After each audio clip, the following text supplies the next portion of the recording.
వింటున్నటువంటి ప్రతి ఒక్కరికి కూడా ప్రభువైన యేసుక్రీస్తు వారి యొక్క పరిశుద్ధమైన నామములో శుభాభివందనాలు తెలియజేసుకుంటున్నాము. మేమందరం పాడిన పాటల వల్ల మేమెవరమి ఎందుకు వచ్చాము అన్నది మీకు అర్థమైంది. దాన్ని బట్టి మేము దేవునికి సంతోషిస్తున్నాము. దేవుని వాక్యంలో ఒక మాట ఉంది, నేనే మార్గము సత్యము జీవము. అసలు ఏంటి మార్గము? ఎక్కడి నుండి ఎక్కడికి మార్గం తీసుకెళ్తుంది? మీ ఊరికి రావడానికి మేము చాలా రకాలైన ప్రాంతాల నుండి దారుల్లో నుంచి వచ్చాం. మార్గం లేకపోతే ఒక దగ్గర నుండి ఒక దగ్గరికి వెళ్ళడానికి అవ్వదు. అలాంటిది ఈయన దేనికి మార్గం అంటున్నాడు అంటే, పాపములో నుంచి మనల్ని విడిపించడానికి, పరిశుద్ధులుగా మార్చడానికి, నీతిమంతులుగా మార్చడానికి దేవుడే మార్గము అని చెప్తున్నాడు. అలాగే ఆయన మార్గము అని దేనికి చెప్తున్నాడు అంటే, నరకానికి వెళ్లకుండా ఈ లోకములో మనం మరణిస్తే తిరిగి పరలోకానికి వెళ్ళడానికి మనల్ని దేవుడు విడిపించిన విధానమే మార్గములో నుంచి తీసుకెళ్తాను అంటున్నాడు. ఎందుకు అంటే ఆయన సత్యమై ఉన్నాడు. సత్యం ఎప్పుడు అబద్ధంతో పోటీ పడుతూనే ఉంటది. చీకటితో వెలుగు పోటీ పడుతూనే ఉంటది. చీకటి లేకుండా అయిపోతుంటది. చీకటికి వెలుగుకి ఎప్పుడు ఉంటది. చీకటి వెలుగుకు పడదు, వెలుగంటే చీకటికి పడదు. ఎందుకు అంటే వెలుగు ఎక్కడైనా ఉంది అంటే అక్కడ చీకటి మనకి కనపడదు. అలాగే మనలో ఏదైనా పాపం ఉంది అంటే మనలో దైవభక్తి కానీ, దేవునికి సంబంధించిన సూచనలు కానీ, దేవునికి సంబంధించినవి ఏవి కూడా కనపడవు.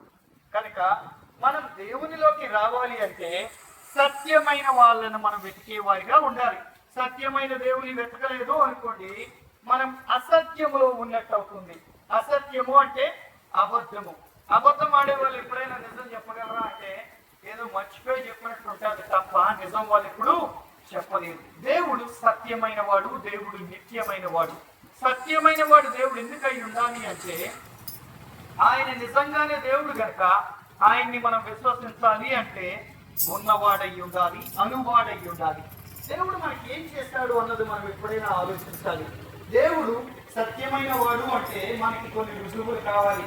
ఎవరైనా మన దగ్గరికి ఏదైనా అడగడానికి వచ్చారు అనుకోండి, ఆ వ్యక్త కాదా అని మనం పరిశీలిస్తాం. అలాగే దేవుడు తనకు తానుగా అడిగేటప్పుడు ఆయన నిజమైన దేవుడా కాదా అని చూడటానికి దేవుడు నీ కోసం నా కోసం ఏం చేశాడు అన్నది మనం ఆలోచించాలి. పాపములు కొట్టిమిట్టాడుతున్న మనలను రక్షించడానికి ఆయన కల్వరి శిలువలో మనకి బదులుగా మరణించాడు. అదే వాక్యం తెలియజేస్తుంది యోహాను సువార్త 3:16లో, నశించిన ప్రతి ఒక్కరికి నిత్య జీవం ఇవ్వడానికి ఆయన తన అద్వితీయ కుమారుడిని మన కోసం ఇచ్చాడు. అద్వితీయ కుమారుడు అంటే ఉదాహరణగా చెప్పాలి అంటే మన గారాల కొడుకుని కానీ, గారాల పిల్లల్ని కానీ మనం దేనికైనా బలి ఇవ్వడానికి ఒప్పుకుంటామా? ఎవరి కోసం కూడా ఒప్పుకోం. కానీ పాపములో ఉన్న మనలను నశించిపోకుండా ఉంచడానికి దేవుడు మనకి తన కుమారుని ద్వారా స్వస్థతను అనుగ్రహించడానికి తన కుమారుని ద్వారా మనల్ని వాడుకున్నాడు. మన పాపములో నుంచి విడిపించడానికి ఆయన రక్త ప్రోక్షణం ద్వారా తన కుమారుని వాడుకున్నాడు. కనుక వేగన వరుసలో ఉన్న ప్రతి ఒక్కరికి కూడా ఆయన చెప్తున్నాడు, నేనే మార్గము సత్యము జీవము. దేనికి అంటే నిత్యత్వంలో మనం జీవించడానికి. ఈ శరీరంతో ఉన్న మనం ఎప్పుడో ఒకసారి చచ్చిపోతాం. చనిపోయే మనము నిత్యత్వంలో జీవించుండాలి అంటే దానిని ఇతర గ్రంథాలు తెలియజేస్తాయి. మోక్షము, నరకము, మోక్షము. నరకంలోని నిత్యత్వం ఉంటుంది, పరలోకంలో కూడా నిత్యత్వం ఉంటుంది. నరకంలో నిత్యత్వంలో మాడి మసైపోవు కానీ అలాగ యాతన అనుభవిస్తూనే ఉంటాం. అదే